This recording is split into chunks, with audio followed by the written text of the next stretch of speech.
7 on the dot. Turn it up, give it all you got.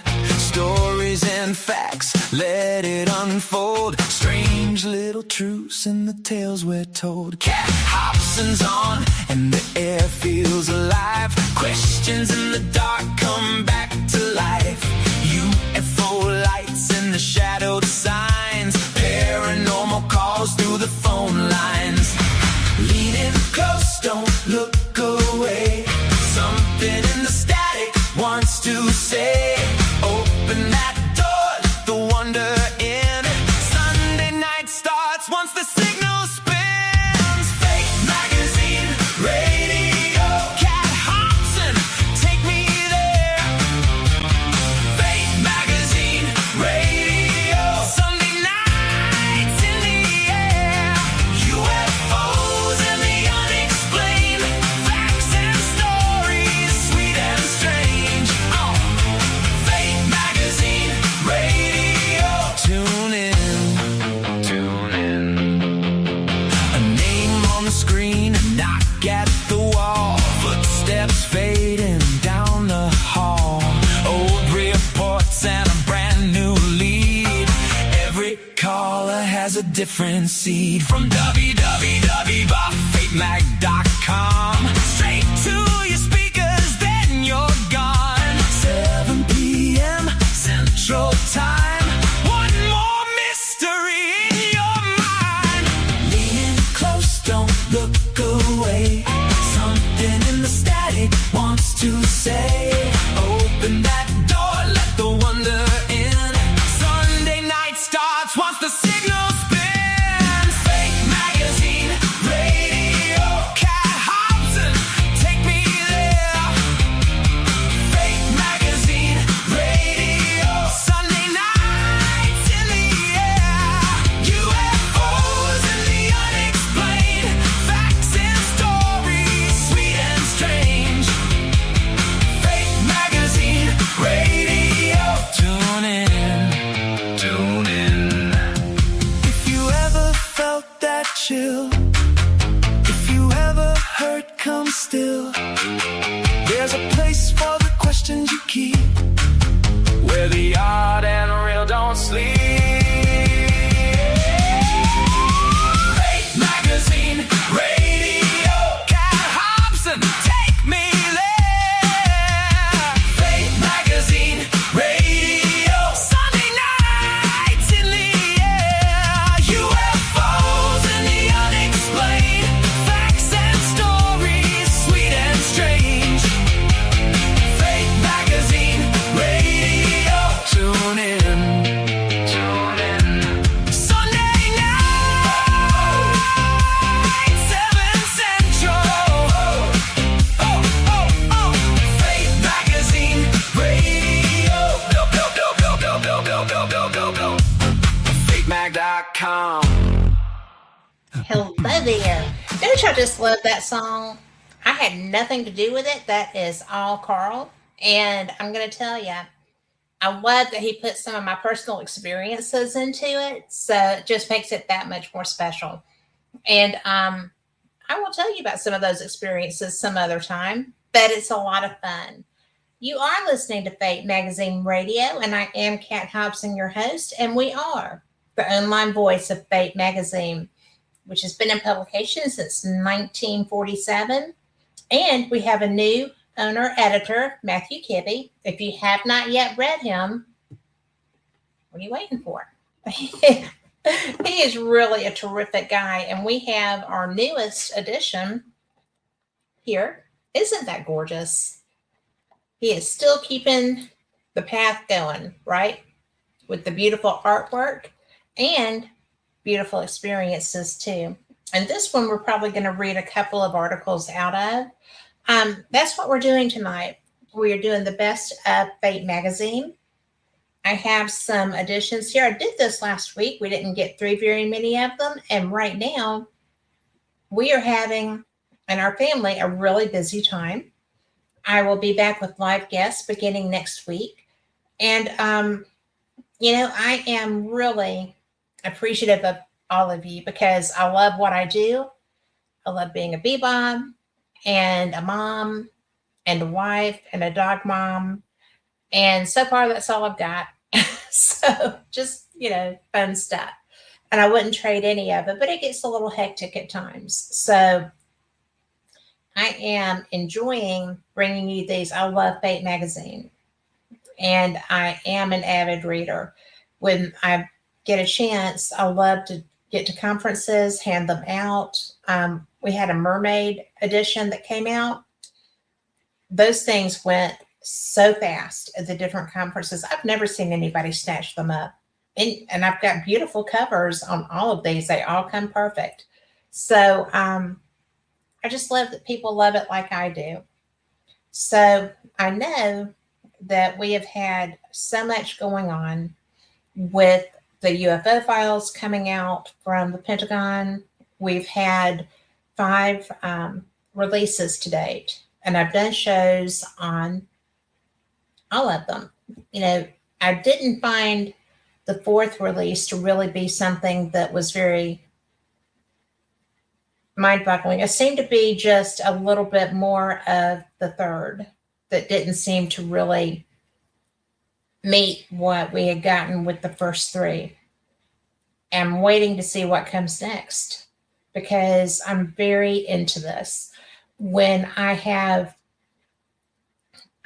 friends in the Scientific Coalition on UAP Studies. I wasn't able to get to the conference this year in Toronto, but I've been to the others that were here in Huntsville. I just couldn't travel with everything going on in our family right now. But I had Rich Hoffman on with me, and he is somebody who is definitely, he could be from Missouri. He is a show me guy, right? And he does not,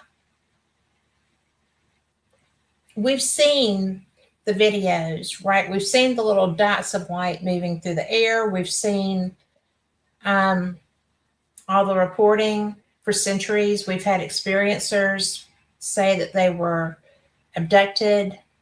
I don't doubt them. Scientific guys want mechanics, right? They want to see the schematics of these craft. They want to see what propulsion systems they may be using. And I am in that camp, but I'm also aware that we can't do what they're doing. We have no idea how these are functioning. We want to think it's solar. We want to think that it's, nuclear. We want to think that it's whatever we are familiar with. And I'm frozen in the most eyes to the sky position there, and I'm got a great Wi-Fi connection. We'll see if it keeps freezing up on us. I doubt it. It'll be fine. But I think that these people are wanting schematics on how these craft are flying. We don't even know if they're using anything that we've ever been aware of. We've only been flying for a century. We have, rocket propulsion is our maximum thing right now that we're aware of. Nuclear, I'm sure that if you're using nuclear, it'd be a little bit more powerful. But we are doing our submarines that way. So I don't know what people really expect as far as an understanding of what's happening. But we'll find out someday. And I hope it's so soon someday. And Carl, I still seem to be freezing. And I'm not sure what to do about that. So I will just move very slowly. So we will move on. I wanted to talk about some things that I have here. This edition of Fate magazine. Carl, should I restart?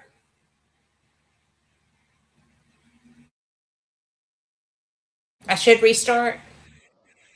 Yeah, you need to go Is out that and pop back in and I will do that. set your camera down lower in your settings, like 720. Okay. Try that.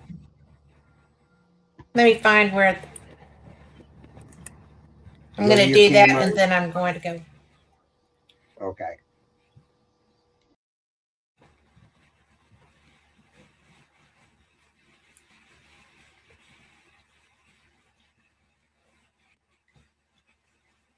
I will be back, and Carl will chat you up or play music for you. Be right back.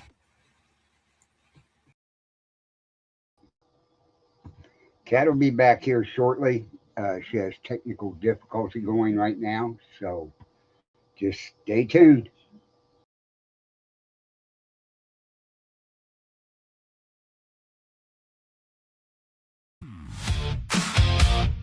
Sunday night, Sunday night, 7 on the dot. Turn it up, give it all you got. Stories and facts, let it unfold. Strange little truths and the tales we're told. Cat Hobson's on and the air feels alive. Questions in the dark come back to life. UFO lights and the shadowed signs. Paranormal calls through the phone lines. Leaning close, don't look away. Something in the static wants to say, open that door, let the wonder in. Sunday night starts once the signal spins. Fake magazine, radio, Cat Hobson, take me there. Fake magazine, radio, Sunday nights in the air. UFOs and the unexplained, facts and stories, sweet and strange. Fake magazine, radio. Tune in, tune in. A name on the screen, a knock at the wall. Footsteps fading down the hall. Old reports and a brand new lead. Every caller has a different seed. From www.fatemag.com. Straight to your speakers, then you're gone. 7 p.m. Central Time. One more mystery in your mind. Leaning close, don't look away. Something in the static wants to say, open that door, let the wonder in. Sunday night starts once the signal spins. Fake magazine, radio, Cat Hobson, take me there. Fake magazine, radio, Sunday nights in the air. UFOs and the unexplained, facts and stories, sweet and strange. Fake magazine, radio, tune in, tune in. If you ever felt that chill, if you ever heard come still, there's a place for the questions you keep, where the odd and real don't sleep. Fake magazine, radio, Cat Hobson, take me there. Fake magazine, radio, Sunday nights in the air. UFOs and the unexplained, facts and stories, sweet and strange. Fake magazine, radio, tune in, tune in. Sunday night, 7 Central. Fake magazine, radio. FakeMag.com. Somebody like that coming to visit you on a Saturday with ways to be able to hear you and you're not talking to her.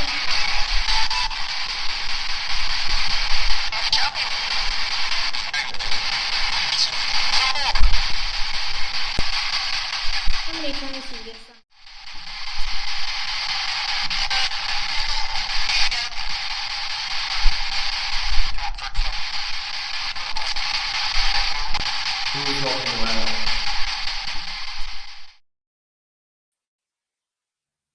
Hello, I'm back. Be afraid, be very afraid, right? Not really. Oh, Al's going bashful on me. But I am hoping that this fixed that. I did what Carl suggested with my camera, and we'll just see what happens, right? Now, one of the things that I wanted to discuss when I was, before I was so rudely interrupted by my computer, I have been doing this for a very long time. I've done one show for 10 years and added fate, and I've done this one for almost almost six. But I'm in my fifth year, and I am fortunate enough to get to go places and listen to people speak and all that kind of thing. One of the places that fascinate me, and a man who fascinates me because it's his, Seth Shostak, is over SETI, the Search for Extraterrestrial Intelligence. I have been a person on um, the SETI system for, well, for a long time. And I had the chance to share dinner with Seth and his wife at Contact in the Desert a couple of years ago now.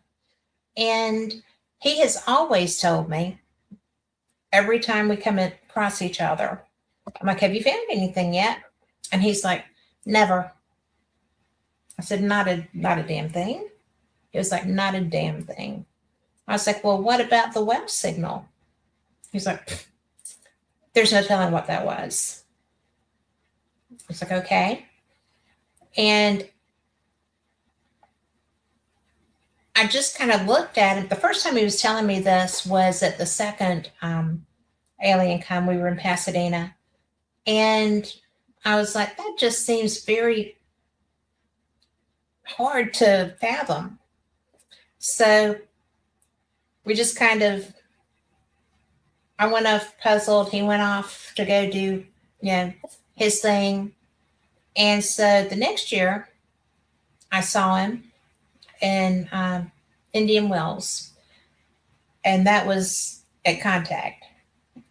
He said, again, the first time was at the Pasadena Alien Con. This time was in Indian Wells at Contact in the desert. And that's where we're having dinner together. And he was like, nope, nothing. So I asked again. And I said, and all the time that you have been using a global communications network through all these connected computers all over the world, nothing has come through. And he was like, absolutely not once. And I didn't bring up the wow signal again. That didn't get the best response. But I do think that I'm just flabbergasted that this has never done anything. Well, lo and behold, as I was going through back editions of Fate, I found this November 2007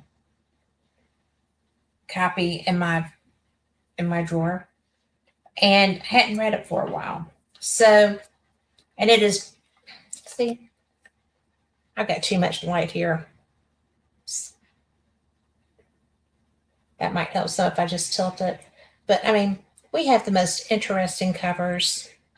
I love it. And so this one's got haunted lighthouses, which of course is, me. Lemurians, Mount Shasta. We actually have Steve Stockton coming on with me soon about Mount Shasta. Enter the Other World. But lo and behold, and this is not Seth, this is by Michael Shermer, and it's E.T. and SETI, why we have yet to make contact with extraterrestrials. And he says, humans are pattern-seeking storytelling animals. We look for and find patterns in our world and in our lives, then weave narratives around those patterns to bring them to life and give them meaning.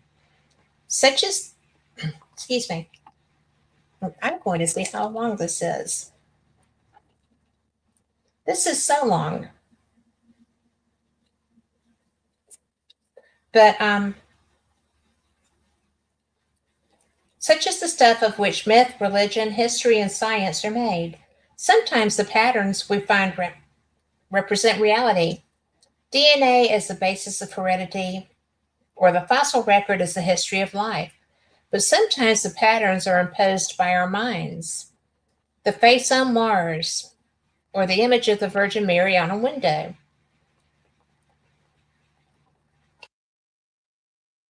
The rub lies in distinguishing the true from the false patterns and the essential tension pits, skepticism against credulity, as we struggle to determine the nature of reality. That tension is at the forefront of the debate over how likely or unlikely the evolution of intelligent life is here on Earth, as well as elsewhere in the cosmos, particularly a culture generating language, producing technology, using forms of intelligent life, using like ours. Evolutionary theorists are interested in the question because it taps into the relative roles of chance and law in nature and natural history. As astronomers and astrobiologists are interested in the question because it cuts into the heart of how likely or unlikely it is that we will find life on other planets or make contact with extraterrestrial intelligence. Does the pattern of life's history and nature's laws indicate that our existence was preordained from the beginning? Or does the pattern indicate that we are the product of a one-off event? Is our existence a necessity? It could not have been otherwise. Or is our existence a contingency? It need not have been. A course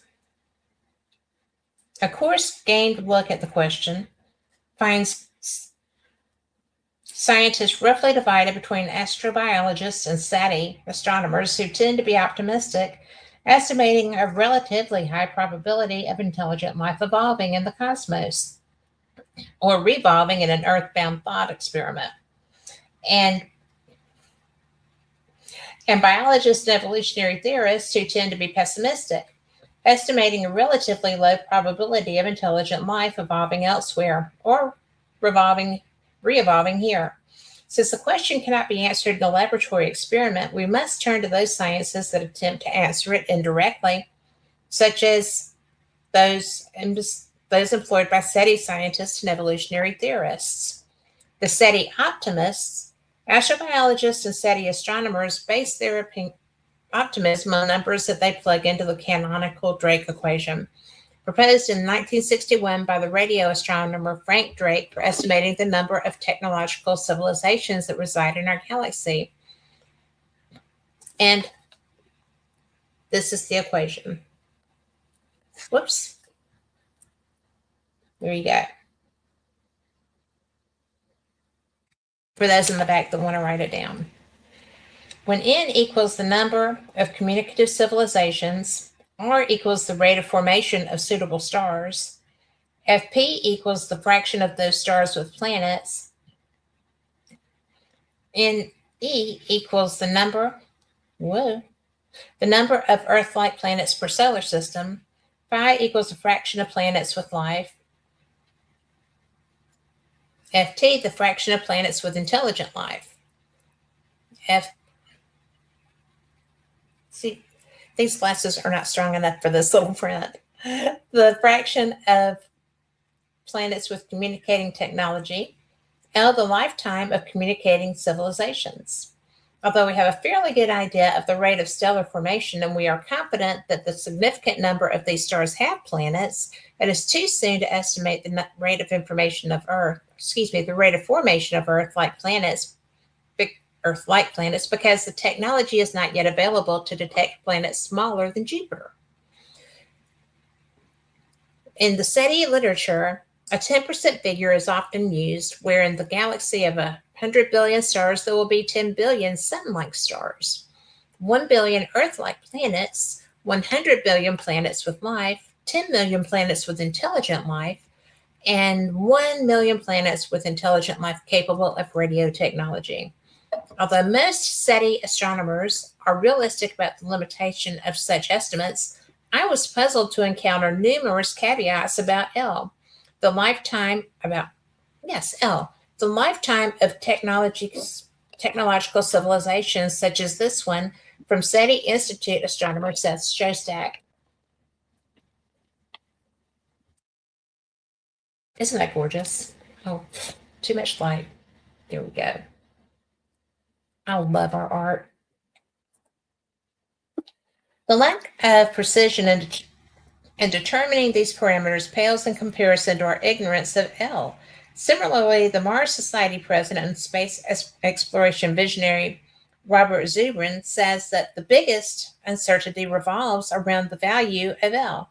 We have very little data to estimate this number, and the value we pick for it strongly influences the results of the calculation. We're going to fix this. There we go.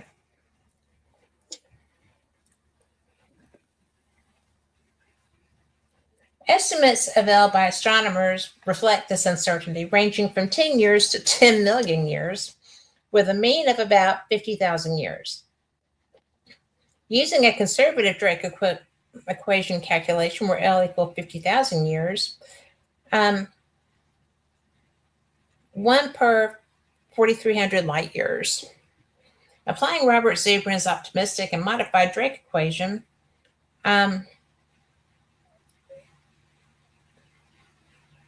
Zubrin's calculation assumes the Milky Way galaxy has 400 billion stars, of which 10% are suitable G and K type stars, not part of a multiple star system, with almost all having planets, and 10% of these containing an active biosphere, and 50% of those as old as Earth. It goes on because this is really long. I will copy this and post it on Facebook.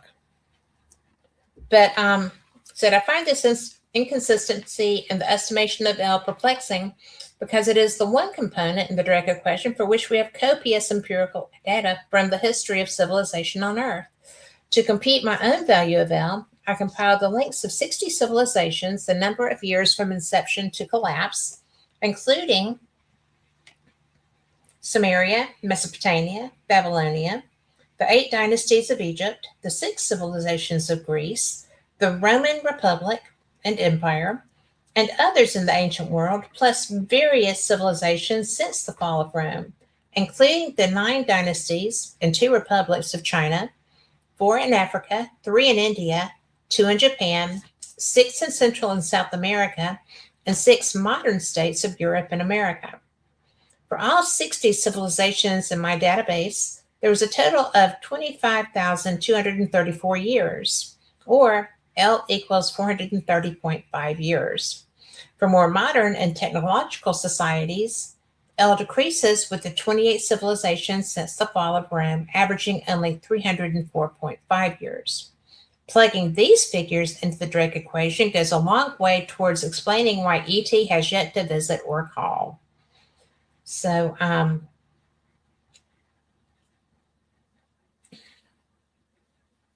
despite these skeptical calculations, I am an unalloyed enthusiast for the SETI program because of the importance and impact of making contact far outweigh the relatively minuscule cost to conduct a search. Nevertheless, I'm not optimistic that contact will be made in my lifetime or that of my descendants for the next several thousand years because of the number of evolutionary contingencies, which are not even represented in the Drake equation, necessary to drive an animal lineage toward technological intelligence. And once they get there, they may off themselves with their advanced technologies, as we have seen happen to nearly every civilization that ever flourished on Earth. And it does go on about the weather, but I'm going to skip to the final blip, resolving the debate. In 1982, Carl Sagan published a petition in Science urging the scientific respectability of SETI, for which he garnered many distinguished dignitaries, including such biologists as David Baltimore, Melvin Calvin, Francis Crick, Manfred Egan, Thomas Eisner, Stephen Jay Gould, Matthew Meselson, Linus Pauling, David Rope, and E.O. Wilson. The petition proposed that in addition to debating the issue, The hypothesis should be tested by running the experiment. We are unanimous in our conviction that the only significant test of the existence of extraterrestrial intelligence is an experimental one. No priori agreements on this subject can be compelling or should be used as a substitute for an observational program. The SETI search continues, and we all await its outcome. And Michael Shermer, I'm sorry I butchered that, but Michael Shermer is a publisher of Skeptic Magazine, www.skeptic.com, and a monthly columnist for Scientific American, www.sciam.com. He is the author of Why People Believe Weird Things, How We Believe, The Science of Good and Evil, and Why Darwin Matters. He has a new book at that time called Mind of the Market. So there's that. But, it's really interesting because I had not read that article when I had my conversation with Seth, my last conversation with Seth. And I think it's something that I wish I had known, because as much as I butchered the reading, it really does matter. It's an important project. And we got one signal. We did get that. I mean, we haven't gotten one since. I don't know. Was it a misdial? I mean, I just find it interesting that we have all these observable anomalies in our sky. We have militaries around the globe seeing what they believe to be craft. And I cannot believe that all of these, lights in the sky that we're seeing are not craft, because some of them are close enough for an observer to ascertain the shape, get a feel for the speed, get a feel for, is it moving in an intelligent fashion? Our military pilots observed, when the part that's been released to us, that they actually are, able to move through several mediums: air, water, what else? And apparently they're quick as quick could be. They're moving through water without appearing to experience resistance. And it's pretty cool stuff. And the fact that we're not getting communication acknowledged leads to a whole different other set of questions for this girl anyway. So that's something. And I have here, this is a full color issue, and this is issue 741. And of course, there's no month. It's fairly recent, because we're going to read about my friend, Tony Rathman.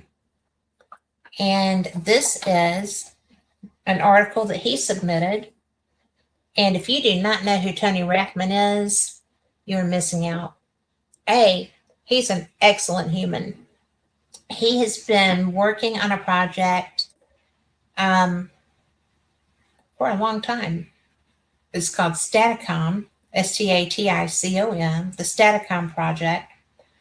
He has experienced a bit of a health crisis this year, but he is home and working and getting it grooving.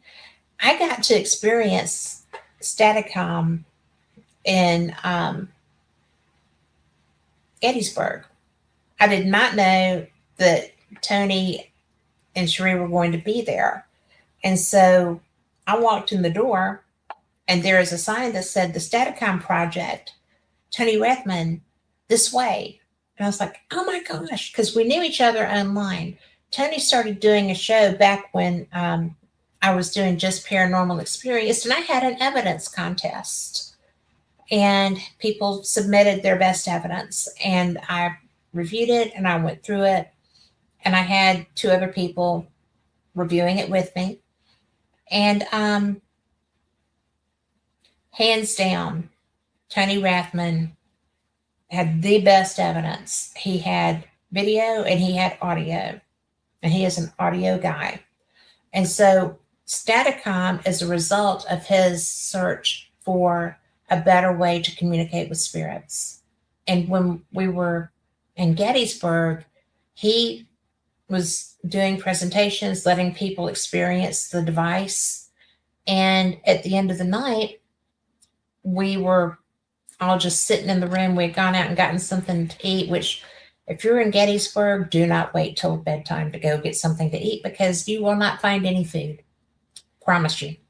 But we talked some burger joint into giving us something. One restaurant waited until we walked up to the door to lock the door. They were schmucks.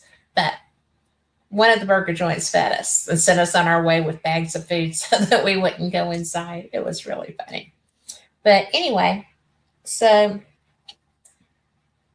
Staticom, the closest thing to Thomas Edison's phone to the dead. And it really is. So this is fun. I love it when it's my friends in these magazines, right? It's just so cool. So first of all, I'm going to show you. These are the researchers behind the Staticom project. And every one of them is a genius. So we will learn more about them here.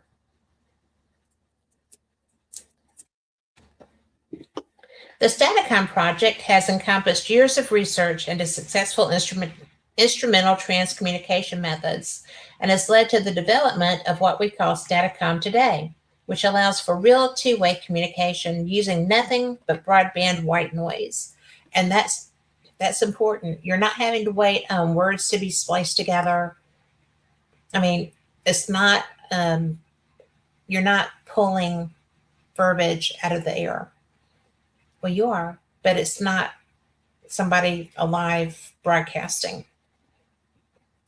Tony Rathman, an experienced paranormal investigator with 14 years of dedicated research in various global locations such as Japan and the Philippines, initially held a skeptical view of the paranormal.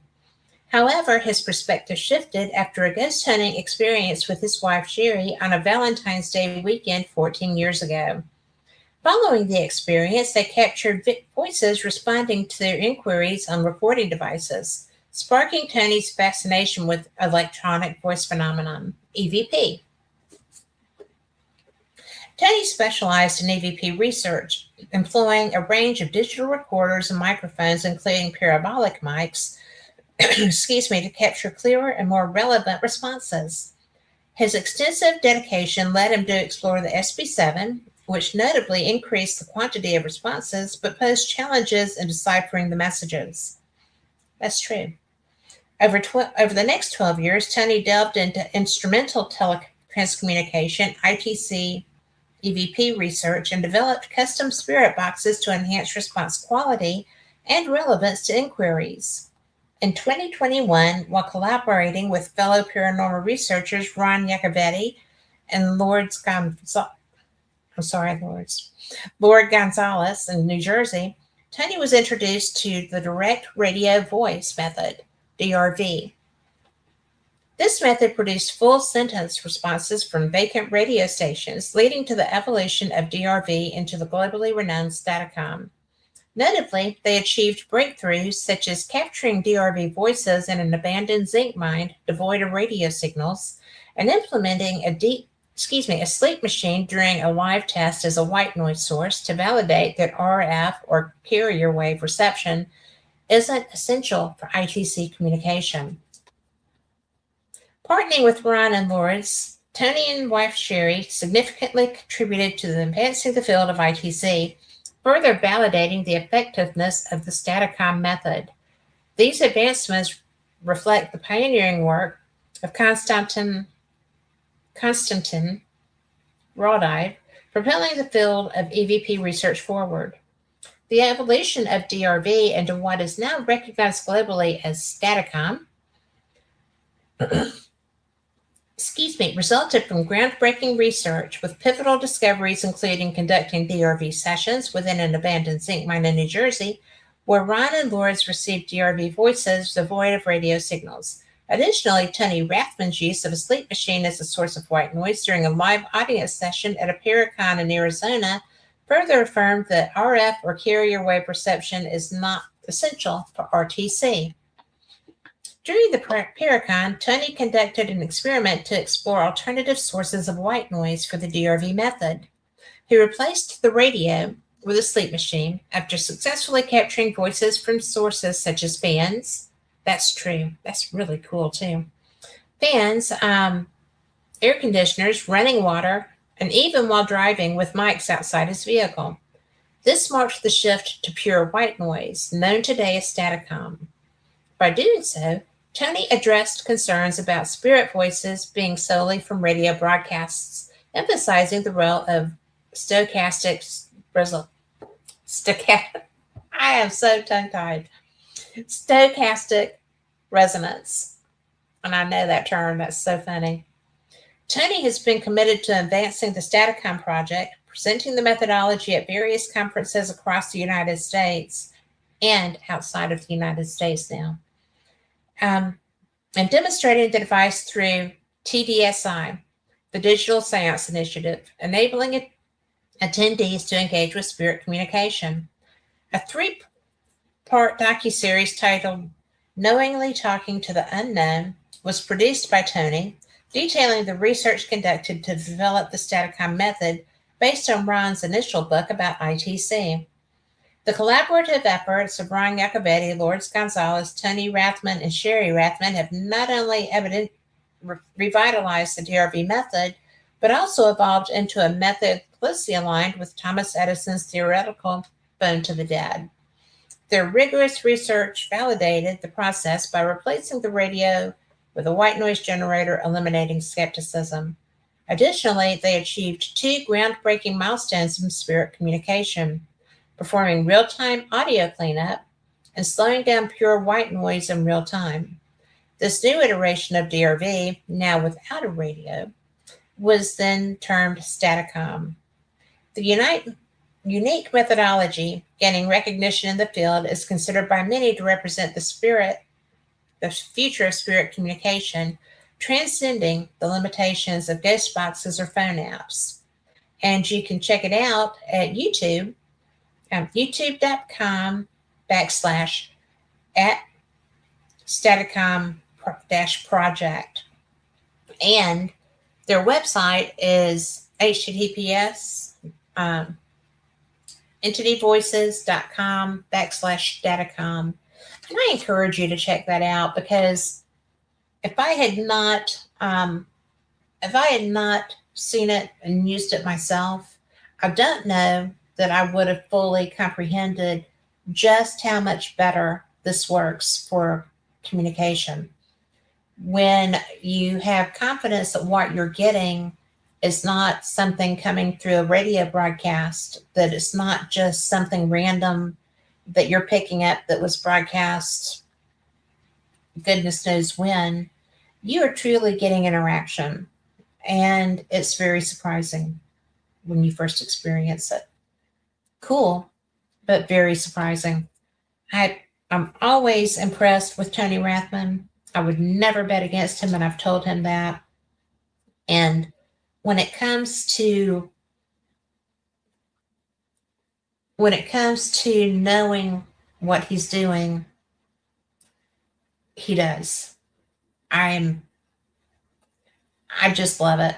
And I've utilized some of the techniques that he has discussed in researching communication. It works.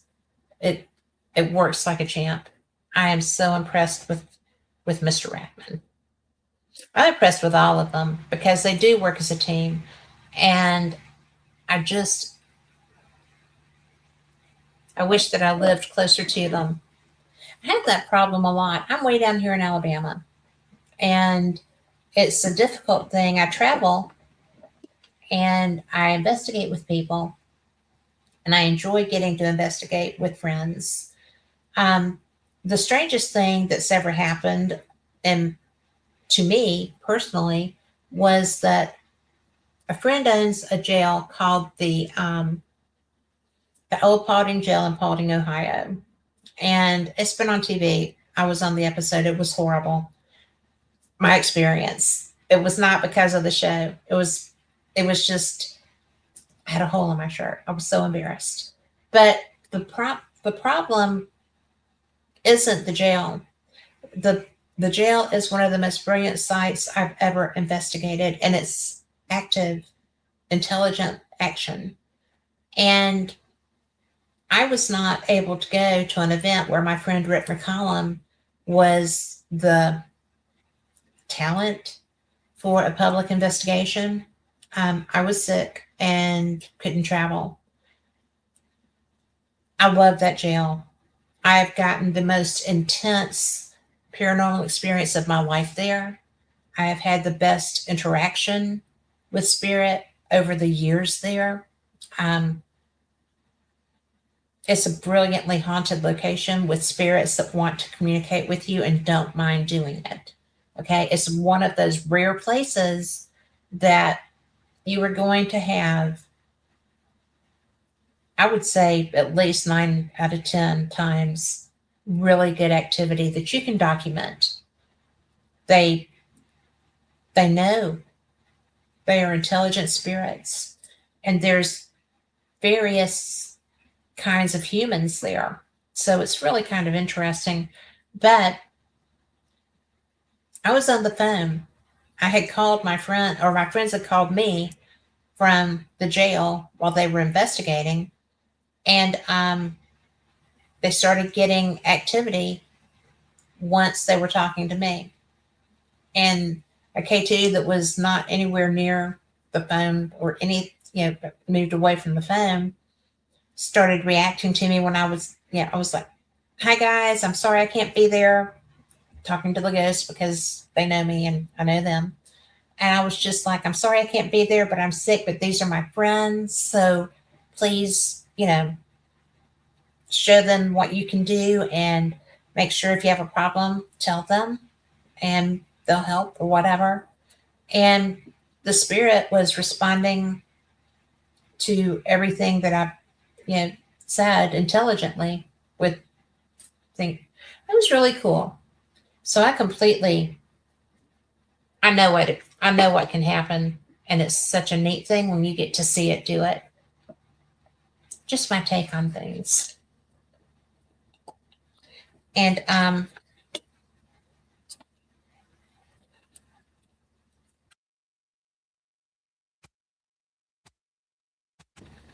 And I don't know. This is something that I have another friend who is a very interesting human, and his name is Micah Hanks. I first met Micah when he started writing books, and he wrote a series that I started reading. And Micah Hanks is an interesting human anyway. He's he's just brilliant. And this article that he wrote for Fate,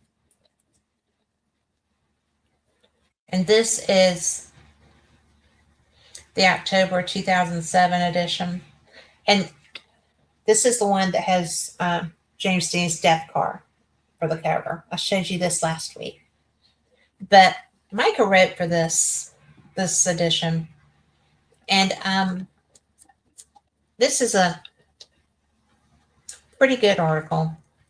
It's probably 3 pages total, but I do love the graphic. It's so hard with having to have lights.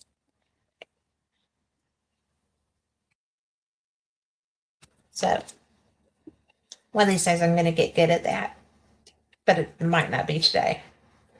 But it's psychic novelists, fact fiction, or something more. and considering that he is a novelist. But his series, if you can read it, get your hands on it, it's really good. So, the illustration from a French edition of the narrative of author Godwin Pym is what that graphic is. So, when looking at the various let me get a drink. This is just tea, I promise. Can't manage trying to do this without, your full faculties and stuff with them. So, when looking at the various former professions, hobbies, and abilities common among novelists, one may find some striking coincidences. Take, for example, the number of novelists who landed their jobs as full-time writers only after pursuing careers as lawyers. Carly Phillips, John Grisham, Olga Bikos, Alyssa Holliday, and Marjorie M. Liu, to name a few. Perhaps something about the practical mindset one undertakes in the study of law and justice can lead the mind to pick apart reality's most interesting facets and reassemble them eloquently into fiction, having all the indications of real life and yet maintaining an underlying order that lends itself well to the plot each writer hopes will grasp its readers. At times, along with the writer's almost surreal sense of being able to draw from reality for their fiction, emerges something else rather extraordinary. The ability to predict real-life events, name individuals involved, list their occupations, and ultimately tell of their fate on the written page before it unfolds in reality. Indeed, the truth is often stranger than fiction. Predicted cannibalism on the high seas. Now that's something to think about, right? The narrative of author Gordon Pym of Nantucket, published in 1838, is the only complete novel Edgar Allan Poe published in his lifetime. In it, he detailed the story of a stowaway on a whaling vessel, Grampus. Throughout the course of author Gordon Pym's journey, many bizarre incidents occur, but perhaps the most grisly among them would predict the fate of a cabin boy stranded at sea nearly half a century later. In the book, 4 men, survivors of a shipwreck, are left to drift at sea in an open boat, and after several days near starvation ensues. In order to survive, the 3 senior officers decide to murder one among them, the low-ranking cabin boy, Richard Parker, and consume his remains in order to survive. A similar incident of cannibalism actually occurred 42 years later in 1884, elaborated in Neil Hansen's 2000 book, The Custom of the Sea. The title itself a reference to the common seagoing term for cannibalism of the era. Tom Dudley, captain of a 3-man crew sailing the yacht Mignonette, had left Southampton, England for Australia on May 19, 1884. Halfway through the voyage, the men were caught off guard by a monstrous storm off the coast of West Africa, resulting in 4 days of hellish turbulence at sea and ultimately a 40-foot wave which sank the ship. All 4 of the men survived, just as from Poe's story, and after 19 days at sea with little to no rations, Dudley took the weakest amongst them, merely a boy, and killed and devoured his remains in grim fulfillment of the custom of the sea. Once the survivors were found 5 days later, the men were arrested for the murder of the boy, whose name had been none other than Richard Parker. When writing the book, Poe had planned to work out an abstract idea. He deliberately wrote each chapter to a particular mood, each from the beginning written in contrast with its corresponding chapter from the end, for a total of 25, crafting a strange up and down tale of ambiguities that dealt with the bizarre spiritual and symbolic content and, of course, the grim reality of cannibalism. Had Poe, who died in October 1849, only known how terribly realistic his interpretations might come to be, might Poe's unconventional state of mind during the authorship and the resulting energy he put forth into the work somehow have caused certain elements of his story to manifest in the physical realm of psychics and spies. Indeed, the fact that events from Poe's tale would recur, and accurate down to the name of the slain man, is eerie at very least. But still another writer, later called one of the modern innovators of creative nonfiction, would come to find that a particular developing character in the tale he crafted would also be closer to home than a mere character in his imagination. So close, for that matter, that he lived upstairs. American novelist and Pulitzer Prize winner Norman Kingsley Mailer, raised in Brooklyn, New York, would make the town of his upbringing the backdrop for his second novel, Barbary Shore. Written in 1951, many of the themes in the story reflected what would become touch pieces of the Cold War mindset, conveniently set within the confines of a Brooklyn rooming house, no doubt similar to that of Mailer's own experiences. In spite of the underlying themes, initially there had been no plan to incorporate a Russian spy as a character in the novel. Nonetheless, Mailer eventually began to shape in his mind the personage of a spy living there in the rooming house with the other characters. Perhaps the imagery was so lucid to him at the time he was able to build on the idea more quickly than certain other characters. For as he continued to flesh out the spy in his progressing story, the character began to dominate the tale. It was only after publication of Barbary Shore on June 21st, 1957, that an arrest was made in the very apartment building Mailer was living in at the time. The U.S. Immigration Service came to retrieve a man living right above Mailer. Suspected of being an international spy, the man was later found to be Colonel William Shumrikov Fisher, operating under the alias Rudolph Abel, and believed to be the top Russian spy in America at the time.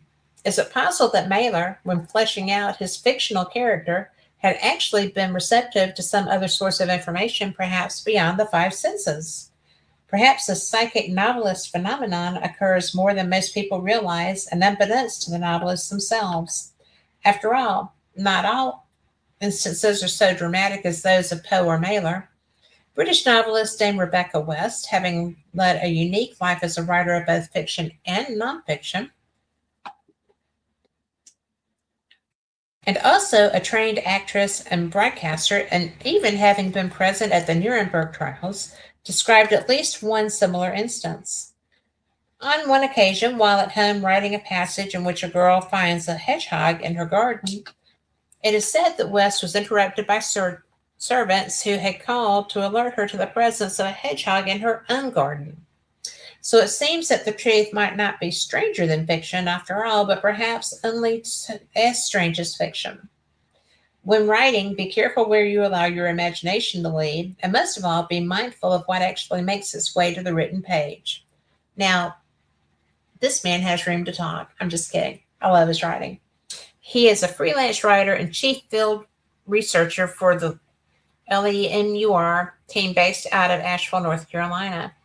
He is also the executive producer of the Speaking of Strange with Joshua P. Warren, broadcast in the American Southeast every Saturday night. He may be reached at redskeltersdmf at AOL.com. And if you get a chance to read Micah Hanks' books, you need to. He's really, really great. And, I'm just so impressed with him. I can't say enough good words about him. Now, let's see. I'm just curious. This is 2007.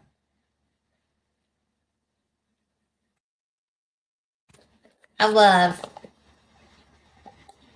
I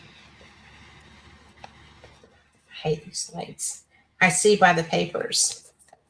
And this is a column that Phyllis started, and now Matthew Kibbe, our new owner, is doing it too. He's so awesome.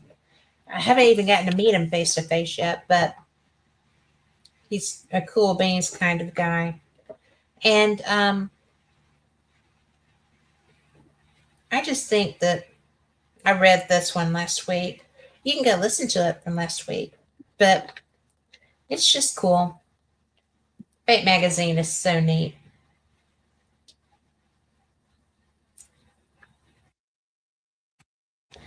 And as I said, this is our new cover. Isn't that pretty? I love what we do.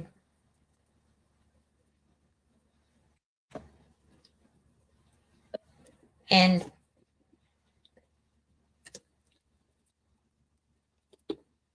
and this is Matthew Kibbe's very first I see by the papers. And this says he's talking about the UFO files. Okay, he's discussing. I'm not going to go into all of it because he has written quite a narrative on it. But he too is talking about, by now most readers are likely familiar with the U.S. media's coverage of the May 2026 UFO files released by the Department of War. Domestic news outlets largely downplayed the documents, with some insinuating that they were an attempt to distract from the administration's other issues. How did the news land outside the states? Well, you need to get this edition of Fate and read that. I'll probably share it with you later. It's just very long. But one of the things, some foreign sources joined the home chorus by dismissing the importance of the files and wondering about the ulterior motives. A piece in Modern Ghana categorized the release as an occasion of anticipation and even celebration for the tinfoil hatters, and declared the files were not much to see. Al Jazeera chimed in, proposing a thin layer of political subterfuge might be involved. So Egypt's state-controlled Al Iran repeated this formula, noting, some called Trump's promises bluster, a shiny object to distract Americans from the war with Iran. So the Minsk Times, a major state-aligned Belarusian newspaper and pro-government media organization, argued that UFOs are a tool of Western propaganda. In an article titled Ideology of Dominance, they maintained that U.S. institutions benefit from the mystery surrounding UFOs, using it to reinforce perceptions of technological and national superiority. The implication that ETs can only be exposed by U.S. technology is one link in a chain of managed reality in which truth and myth alternate until they can no longer be separated.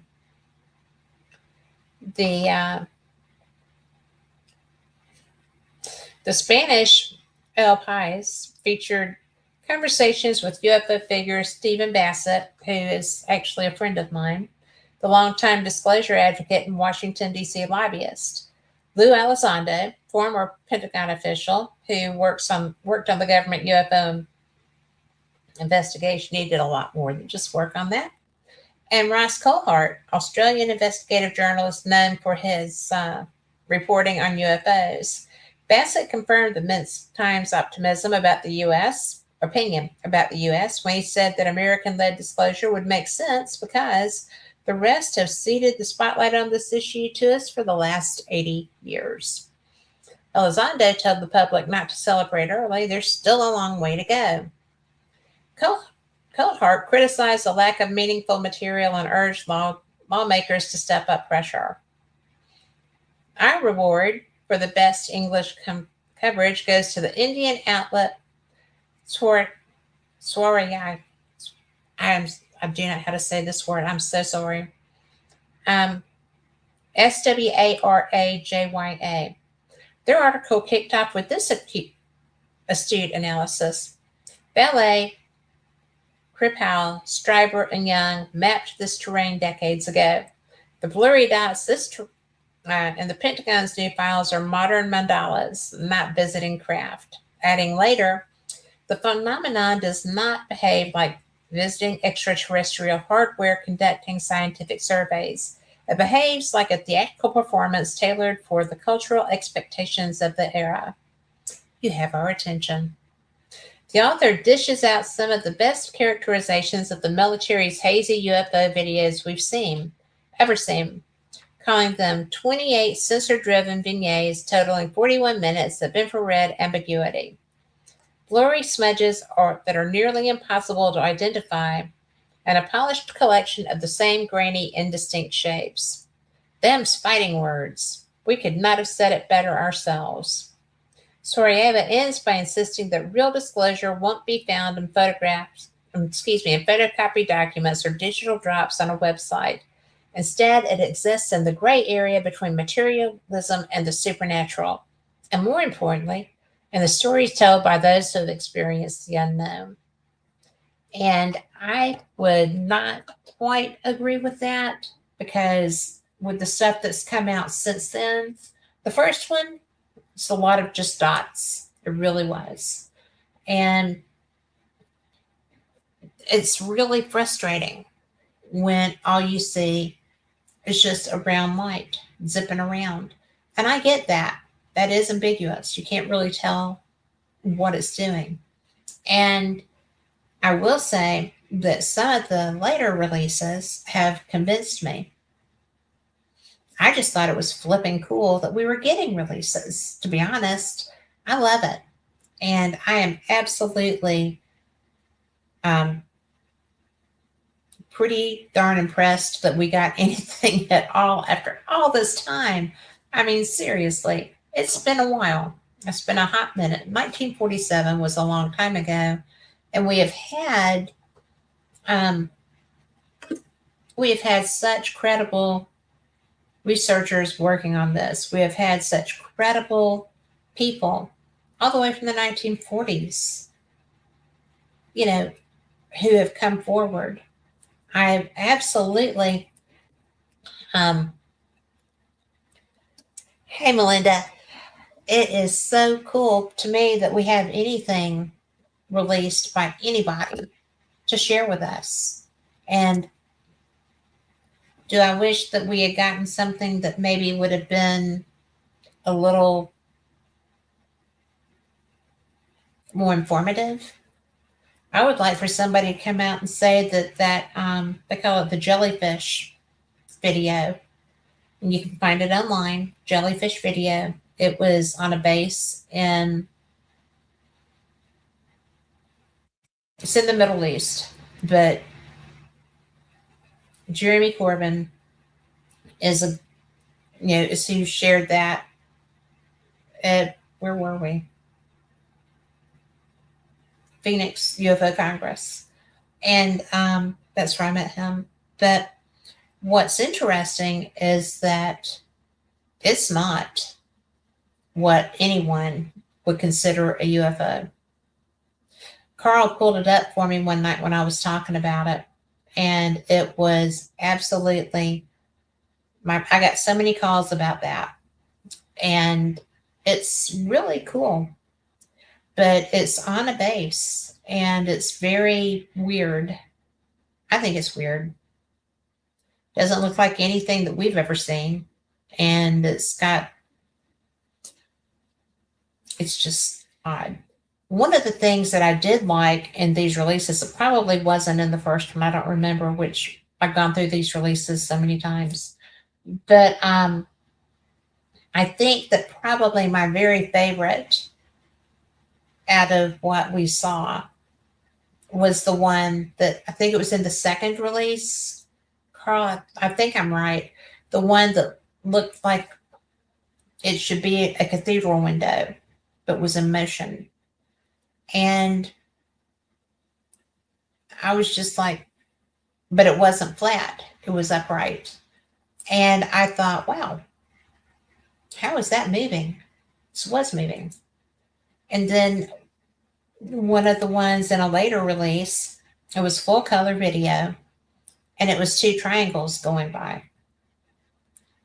And they were obviously triangles, they were not blips. So, of course, that's been this since this was written. And I find it interesting because we've been told we've had smut blown up our skirts since 1947. Stanton Friedman, who I loved dearly, he was such a nice man. He was a good person. He was a friend. Um, he spent his life work, later life work, researching this, writing so much about it. He was a he was not somebody that was easy to put the wool over on. He was brilliant, and he was convinced. He worked diligently. He wrote so many books. He wrote with Kathleen Martin, who is also equally brilliant, but she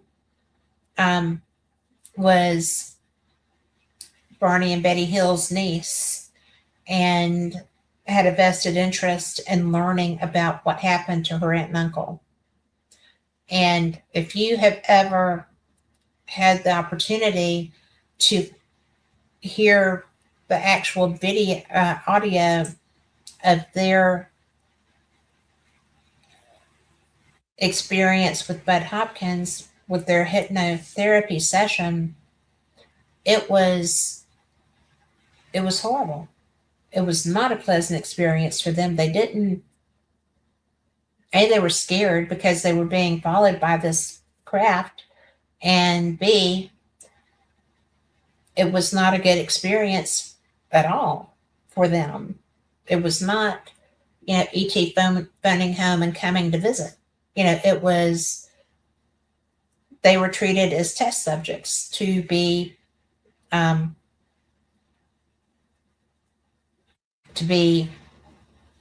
examined. And the recording is disturbing. So it was not a pleasant experience for them. And I think that when you get into political sides of things, there's a place for that. There is. When things come out, it's always, people always wonder why, because we have been taught not to trust politicians, any politicians. And so it's really sad that we are judging that way. It's okay. I mean, things are questionable sometimes, and it's okay to call them out, and we're really supposed to. But I think that these later releases have touched on that a little bit. And excuse me, it's just really something else. Initially, yeah, you could probably question that. Subsequently, there's more than just the dots, although there's still a lot of dots, right? When you've got something that's a light source that's zipping, and the only thing that we know is that these they were not us. They were not our stuff. Nothing we have moves like that. Nothing we have moves that fast. So the subsequent releases, I felt like were maybe a little more compelling. The fact that we got any releases is a huge step up. And I'm going to tell you, I don't give a rat's butt why we got them. I really don't. We have them. And that genie cannot be put back in the bottle. I like that. Because we have been lied to since 1947 at least. Bob Face lied to our face. No. We don't have any kind of underground bases. No. We don't have any kind of extraterrestrial communication. No. We do not have any experience with anything that is not of this earth. Lies all the way through, in my opinion. So, you know, got somebody that's not going back and they're releasing stuff. I like that. Any second term president should always do that. Just so you know, anybody that runs for president again, if you're in your second term, start putting it out. We want to know what else is coming. What else you have. Tell us about Roswell. Tell us about Area 51. We want to know what you got down there. So that's just my take on it. I've been to Area 51. There is not a lot.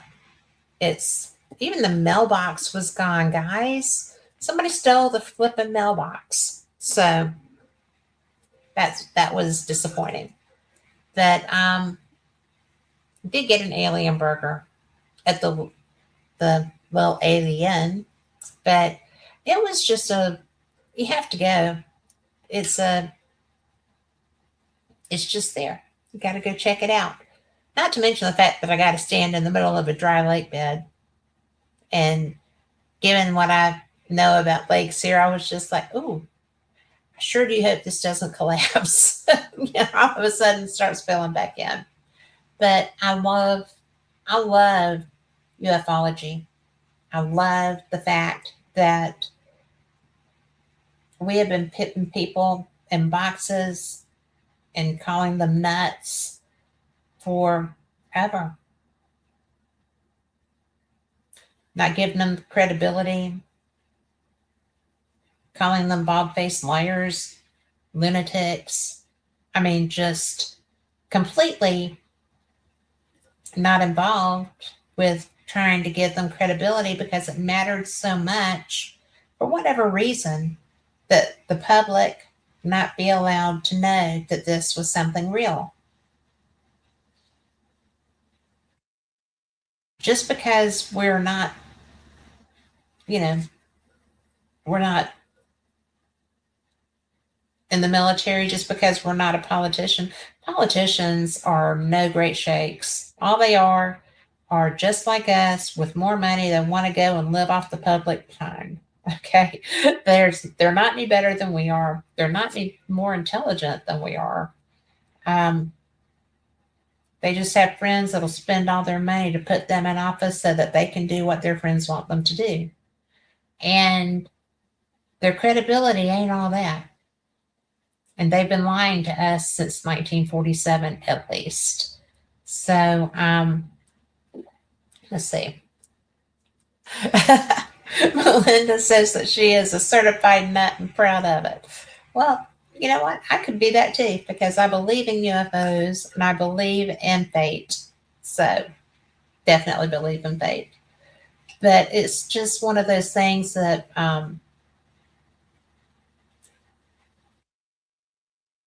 we have stuff.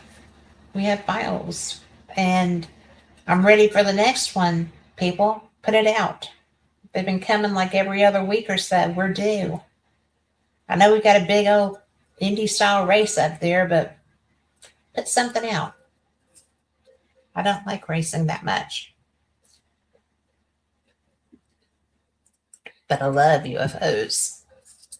Or at least information about UFOs. Now, this is... I loved this cover when I saw it. Okay, this is from December of 2007. And it says, we've got talking animals. Angels are everywhere.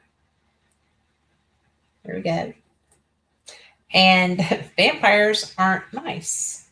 So there's that. And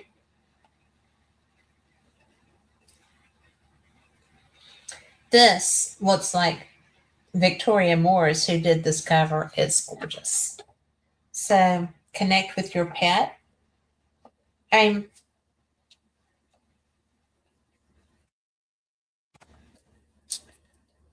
love this because this has advertisements. There's that. Too dadgum much like. Proof of demonic possession. Possession and exorcism. A hard-to-find examination of the phenomena of possession and exorcism by an award-winning Swiss psychiatrist concludes that these experiences are quite real and are not just psychological abnormalities. The concept of possession is as old as recorded history. It is not possible to understand the phenomenon of possession within the framework of natural science.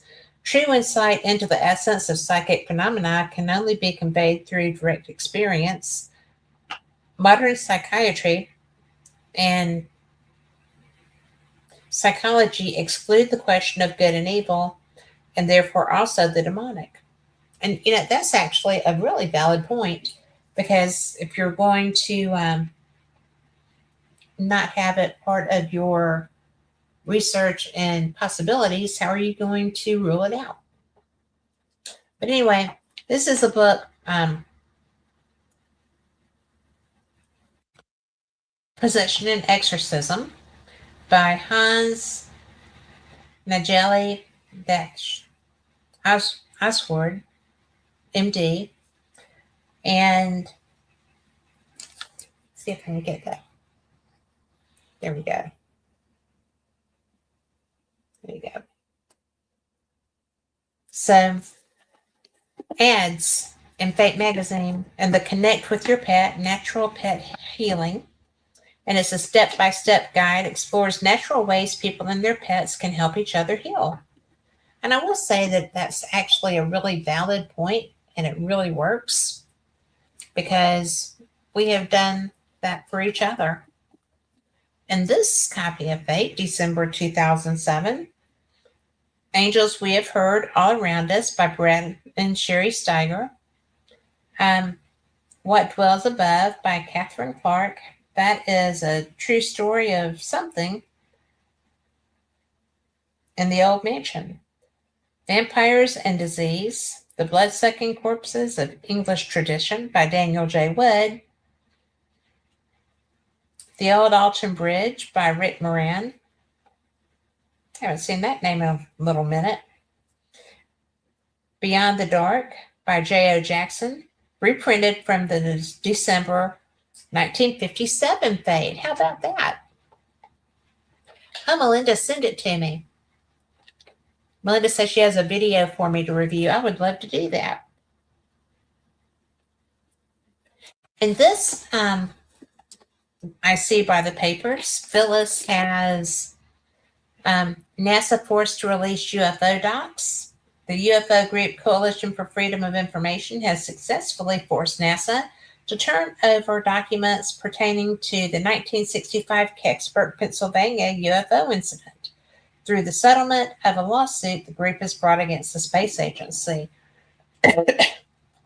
As a result of NASA's refusal to release its records concerning the Kecksburg case, CFI filed a Freedom of Information Act lawsuit in 2003 as part of a broader FOIA campaign supported by the Sci-Fi Channel. U.S. District Judge Emmett G. Sullivan approved the settlement that requires NASA to comb through documents about the UFO case and provide copies to Leslie Keene, who is brilliant, investigative journalist with CFI and plaintiff in the lawsuit. NASA is also required to declassify any relevant documents, explain any redactions, and to pay Keene's legal fees as part of the settlement. Go, Leslie. Following the settlement announcement, Keene said, "Finally, we had to acquire the relevant documents about Kecksburg that are required by law. I look forward to working with NASA on the resolution of the terms set out by the court and to providing the public with the information it's been waiting for." John Podesta, former chief of staff for President Clinton, who has been a vocal supporter of Keene's effort, said of the landmark settlement, "The time to pull the curtain back on this incident is long overdue. Leslie Keene's victory is a triumph for open government and the spirit of inquiry." Keene's attorney, Lee Helfrich, was also quite pleased with the outcome. "It is unprecedented to have achieved success, but forcing an agency to do this kind of extensive historical search under FOIA without congressional intervention," he stated. Coalition for Information Freedom. Now, I don't know about you, I am not aware of that being completed. And I'm going to look into that and I will let you know because I do follow Leslie's work. So that's a big deal. And let's see. Other things that she covered in this were candidates on UFOs. Two Democratic presidential hopefuls were recently asked about their feelings on UFOs and some rather high profile venues. This was Representative Dennis Kucinich of Ohio was asked during a nationally televised debate if he had ever seen a UFO. It says the goddaughter of your daughter, God, yeah, the godmother of your daughter, Shirley MacLaine, writes in her new book that you've sighted a UFO over her home in Washington State, that she found the encounter extremely moving, that it was a triangular craft, silent and hovering, that you felt a connection to your heart and heard directions in your mind. Did you see a UFO?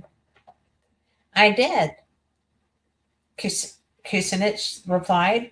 He also quipped, also, you have to keep in mind that Jimmy Carter saw a UFO and also that more people in this country have seen UFOs than I think approve of George Bush's presidency.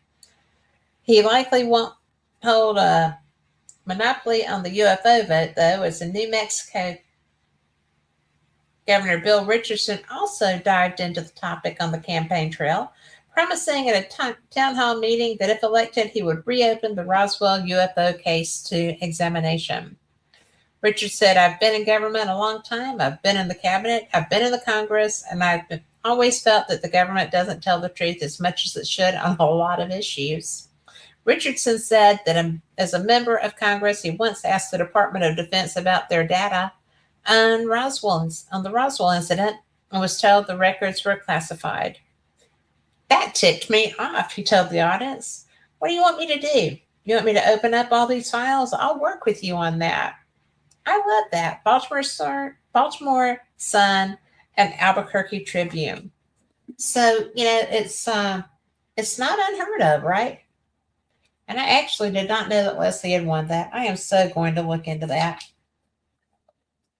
It's different. Oh my word. And she goes on to say, guys, this has so many I see by the papers. This was a big month.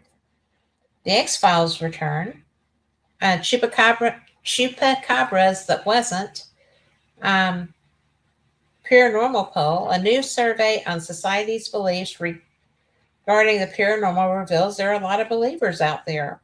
According to a poll conducted by the Associated Press in October, 34% of Americans believe in ghosts and 23% say they have either seen a ghost or been in one's presence. 19% of those polled said they believe in witchcraft and 20% described themselves as superstitious. That's pretty fun. And then cremated man found alive.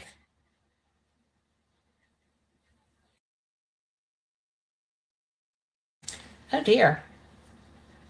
Okay, I know I read you that headline. Gina Partington, a 58-year-old mother, believes she had cremated her missing son Tommy only to have him turn up alive and well a day later.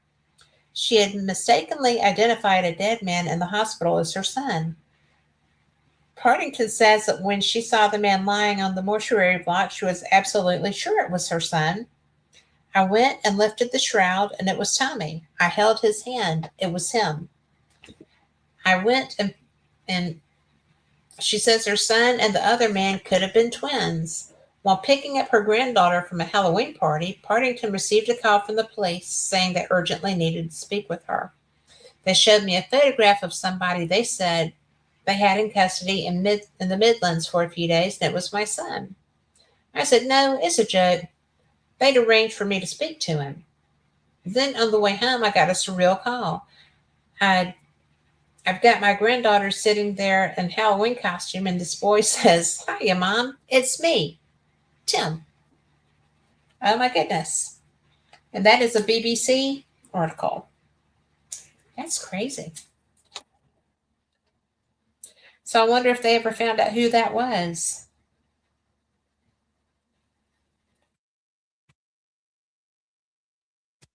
So, and I like this because then, darn lights.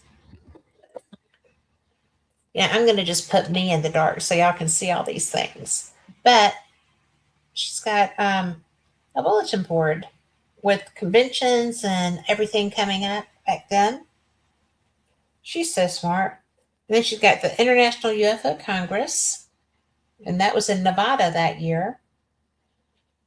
Fort Fest, the X Conference, the Convergence Conference, and of course, Ozark UFO Conference, my fave. But it's just so cool. It really is when you get to learn all the things that are happening in this. There's a lot that goes on in the anomalous fields, and we don't. I have a hard time keeping up with them. There's, and I get emails.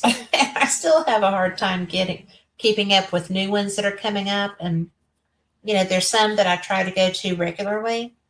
I try to always be at the Ozark Mountain UFO Conference because to me that is the most guest friendly, attendee friendly conference that there is. It's very interactive. There are people that go there all the time, just recognize each other. You have access to the speakers, and the people that run it are just brilliant and nice. And all the big ones are really cool too. I haven't been to a bad one. Whether it's Contact in the Desert, whether it's UFO Congress, whether it's the Gettysburg Battlefield Bash, whether it's any conference. The UFO Congress was probably my favorite with relevance to how it was run and the people that I got to interact with. That was when Lou Elizondo was coming to the fore. It was pretty cool. My favorite I guess technical conference. I love the Scientific Coalition on UAP Studies. I wasn't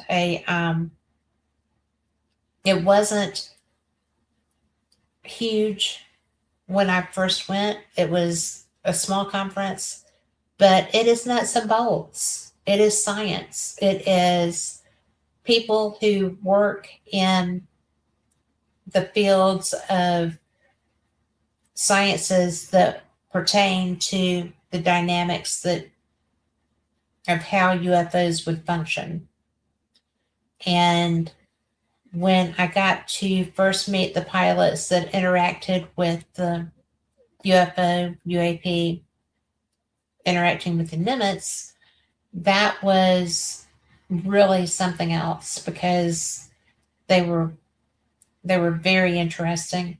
And that's where I got to spend some time getting to know John Alexander, who is a retired military man who is very knowledgeable on the topic of UFO, UAP, and who is very much a nuts and bolts guy. And I think that when you're getting the opportunity to talk to these people and things are kind of not what you studied, not what you're that familiar with, all of a sudden you're being included in conversations with people that can explain it to you and make you aware of just why this is such a big deal, why this is so important, how much are you going to write off, as it were, as being an impossibility. Well, I think that what we're starting to find out is that there are not a lot of impossibilities anymore. Minds are being opened, and they're being opened because we have 4 releases of UFO UAP files. You will never convince me that they didn't change it from unidentified flying object to unidentified aerial phenomenon in order to confuse records later, because that's how government works. So it's very important that we not lose the term UFO just to sound more like a cool kid, a Hillary Clinton kid, because that's what all the cool kids are calling it now. Because you're going to lose a lot of history if people don't know to look under that too.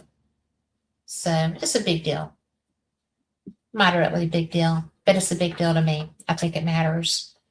So there is that. Let's see.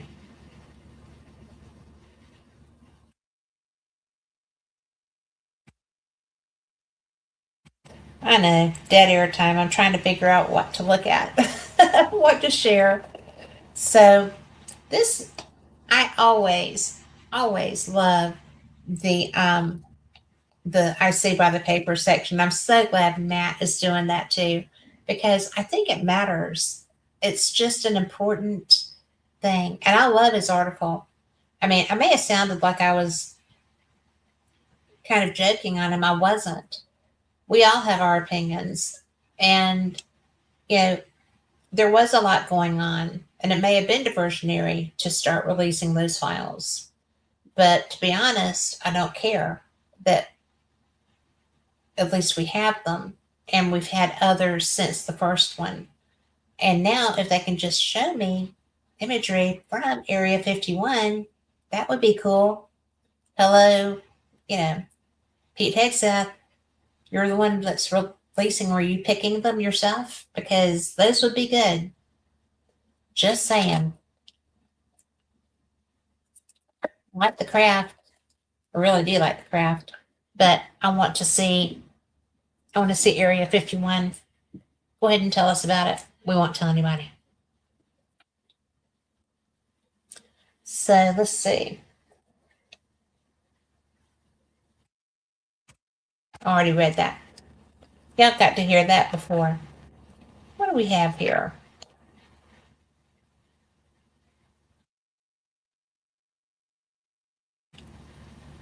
Yeah, I read all of those. Let's go to the table of contents.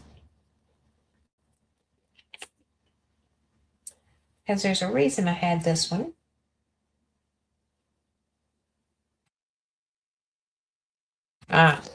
Nick Redburn. One of my favorite guys. He's so nice. He wrote Strange Tales from the London Underground. And I'm sure there are some. And I'm not going to read this whole article because it's quite wordy. Nick is quite wordy. But this is so interesting because it's England's famous London Underground Railway system serves Greater London and parts of the counties of Essex, Hertfordshire, and Buckinghamshire. And it's also the world's oldest underground network of its type. Services began on January 10th, 1863 on the Metropolitan Railway. And today the London Underground has no fewer than 268 stations and approximately 250 miles of track, making it the longest subsurface railway in the world. And in 2007, there were over 1 billion passengers were recorded as having used the underground since its creation. So he presented some kind of interesting stories here. Let's see. Devolved humans. Tales of ghosts and monsters roaming the sinister depths of the London Underground have circulated for years. Some of these legends were incorporated into the 1972 film titled Deathline, starring horror movie stalwarts Christopher Lee and Donald Pleasance. The movie tells the story of a cave-in at a station being built in Russell Square in the 1890s. When the accident occurs, several Irish laborers Both men and women were presumed killed. Are presumed killed. The construction company subsequently goes bankrupt and cannot afford to dig out the bodies. As might be expected, the laborers don't actually die, but instead they survive and reproduce. 80 years later, their devolved offspring live deep within the underground tunnels, replenishing their food supply from the platform at Russell Square. Michael Goss has studied legends of such devolved humans roaming the tunnels of London and is skeptical that they have any basis in fact. These troglodytes exist in that nebulous quasi-material form that is part rumor, part legend. The subterranean seems a deceptively playful kind of London legend, sort of which narrators repeat with disparaging amusement, but which cries out to be believed. They probably eat the sandwiches and burgers we discard, and it's widely believed that they also eat tramps, drunks, and other isolated late-night commuters. Now you have another good reason for avoiding the Northern Line after rush hour. Okay, but not everyone is quite so certain that the reports are the stuff of myth. John Downs is the director of the British-based Centre for Fortean Zoology, dedicated to the investigation of mysterious animals such as Bigfoot, the abominable snowman, and the Loch Ness Monster. Between 1982 and 1985, Downs worked as a nurse at the Royal Counties Hospital near the English city of Exeter. While employed there, Downs heard stories of how at some point in the 1940s disturbing things occurred that had a direct link with tales of strange goings-on beneath the London Underground. According to the doctor Downs spoke with, the events began with a series of late-night phone calls to the hospital from the Lord Lieutenant of the county, from then Earl of Devon, and from elements of the Devonshire police force, all secretly informing senior personnel at the hospital that a highly dangerous patient was to be brought to the hospital within the hour and would require specialist care in an isolated, locked-down room. Around 45 minutes later, a police vehicle arrived at the hospital, reversing with a screech up to a side door. Several police officers tumbled out of the back door of the vehicle while trying to hang on to what the doctor said resembled a dirt-crusted and hair-covered caveman. The creature was reportedly around 6 feet in height and completely naked. It had a heavy brow, wide nose, and very muscular arms and legs. For 3 days, the man-beast was securely held at the hospital. Downs was advised before it was transferred to an unspecified location far below the London Underground. Its fate remains unknown. And, yeah, that's interesting and a little freaky because the New York Underground is probably in no great shakes either if you go into all of that. And let's see, what did you say? Prior to 2017, the government claimed they had no records, and that's exactly right. And that's why it's a big deal, because I've always wondered why, if you're not coming back and you know you're not coming back, Clinton had such an interest in this stuff, right? And Bush had such an interest in this stuff. Carter had an experience himself, and none of them did anything. Maybe if Carter had come back, but it was just like, if you knew, and I know there's a lot of stuff that they are not read in on because they're considered temporary employees, but they're still commander-in-chief. And if they say, I really want you to do this, I'm going to put it in writing and do this, then ostensibly somebody would have had to do it. And what were they afraid of? Really. There's a reason that people, there's a lot of power, I feel like, in being able to say, I don't give a rat's butt, we're going to do this. This is right. These people pay our salaries. These people pay for all the research we're doing. They pay for the planes that we fly. They have a right to know if there's something else out there. It's not right. Well, it is rocket science, but it's not something that should be kept in such a dark place that it's people that talk about it are considered fringe. Fate magazine was considered fringe at one time. I don't think it is so much now. And it's really a big deal that we've been reported. The Kenneth Arnold experience of the first UFOs, they look like saucers. That's why they're called flying saucers, because when Kenneth Arnold saw 9 of these disc-shaped craft, and he was coming past Mount Rainier, and he reported it because he was a pilot. He saw something in the air. He didn't know what it was, and he let his ground communications know that happened. It's a big deal, and he did not lose credibility because he did that. And that year, Fate magazine was born. That was the first cover, the first issue of Fate magazine. And we've been covering UFO, UAP, whatever, ever since. And we'll continue to do so. And, I agree with Matthew. I think that, this probably was a diversionary thing, but I also think it was, I'm not coming back, I don't give a rest, but, we're going to get this out there. People deserve to know. And if it had just been the one, I probably would have stuck right with them on that. And it's probably right. But we're still getting information. We're due for another one. And I don't run the articles as much, but putting them in here, the written files, because they're long in large part. The videos are the sexy part. Okay, they're interesting. The pilot reaction is interesting, and I think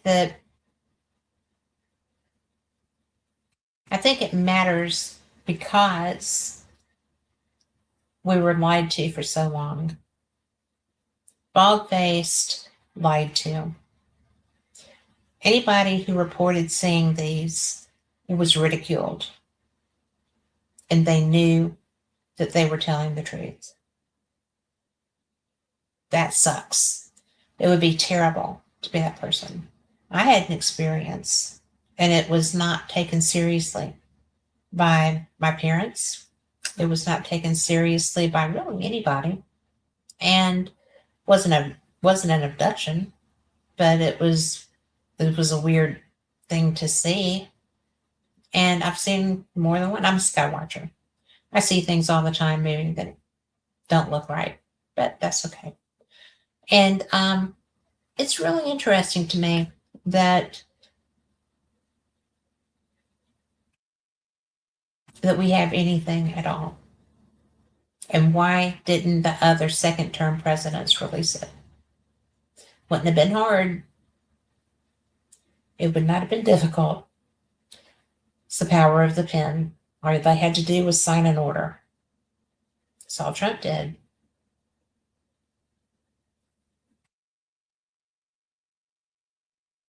Go figure, right? It's what it is. But we have them now.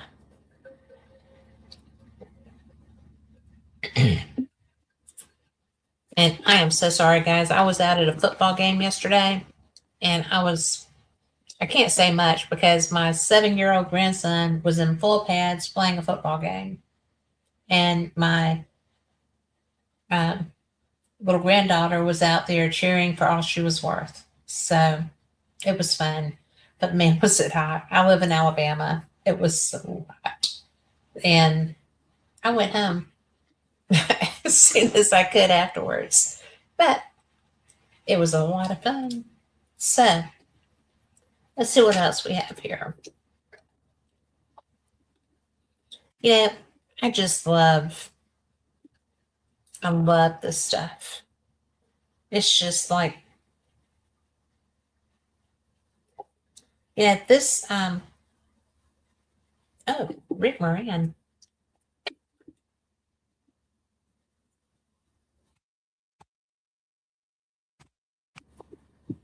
This is about the Frank's box. And I've got friends that use so many different devices. You know, I shared about Tony Rathman with the Staticom. Most brilliant thing I've ever used. I'm not kidding. It's really cool.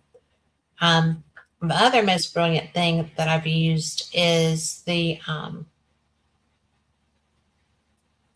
what is that, guys? The Portal, and that was, I cannot remember his last name. Steve. Is it Steve Huff? Doesn't have a lot of. Um, he gets a lot of disrespect sometimes, and I don't know him, so I cannot judge that. But the device that he designed is called a portal. And the gel that I mentioned, the old Paulding gel, is someplace that I've used that. My friend bought the specs for that box and built it. And it's a fair sized device. It's it's amazing. There is nothing that creates I mean, it's not radio or anything, but when you get communication, it's very hard not to believe that there's a spirit there. I got into a situation where I had upset a ghost or two or six, and it was kind of a confrontational moment, and I couldn't hear them, but there were things making a lot of noise around me that weren't moving. It was very strange. So Shelly had that. I said, can we turn that on? Because I want to hear what they're saying. And it was very much you know, I just kind of went off with, why are you doing this? Blah, blah, blah. I drove all this way to do this. And I'm doing a live broadcast from here. And, and you're acting like this and you're messing with my stuff. And, they messed with my computers. They did everything. It was crazy. And I was live. It was crazy. So, and then I went off. I was like, I drove all the way here. I live in Alabama. I could be at home, but I came here so that I could help Shelly promote the gel and let them know about the spirits, about y'all being here, and then blah, blah, blah, blah, blah. And then the portal goes, really? Yeah, that's exactly why I'm here. Why did you think I was here? And went on to have a conversation, an intelligent conversation coming through that box. And it's called the portal. And I don't even know if you can still buy those specs, but best device I've ever seen in my life. Staticom's close, but for direct communication, that was like the holy grail moment when I did not doubt whatsoever that I was talking to a human spirit who was not living, who was not visible, who I couldn't touch. There's no tangible evidence that there was a human being standing there except for the voice coming through the box. And other spirits' voices sounded different. They did not all sound the same. So I'm going to go out on a limb and say, ask, did they sound like themselves? It was the coolest thing I've ever experienced in the paranormal field. Probably is the coolest one. But with the Staticom, there's no noise. It's just a white noise generator like the portal. And it's very disconcerting. I've had spirit come through who said that they were that they were not of Earth. And were those ETs? Not through the portal. Not through the portal. But doing EVP sessions. And it's just like, where are you from? Not here. Well, where? Inquiring minds want to know, right? So, do I think that all of this communication stuff is real? Yes, I do. I've had too many intelligent responses to too many off the wall questions, some of which I knew the answer to before I asked. It's real. These craft are real. We're not being spoon fed BS. They are real. And it's just really, it's fun. And I hope that those releases keep coming, and I hope that they get to be more detailed, because we pay for all of them. All of them. We pay for every one of those files that they have. Our tax dollars at work give them to us. So we are just about out of time. I know that I had to duck out for a little while, but Carl took over. So I'm going to wrap this up and tell all of you, thank you so much for being here. I will see you next week. It will be the same cat time, same cat channel. It will not be just me. So be blessed. Have a great week. Love somebody. And love yourself. Take care of you. And we will see you then. Good night. Thank you for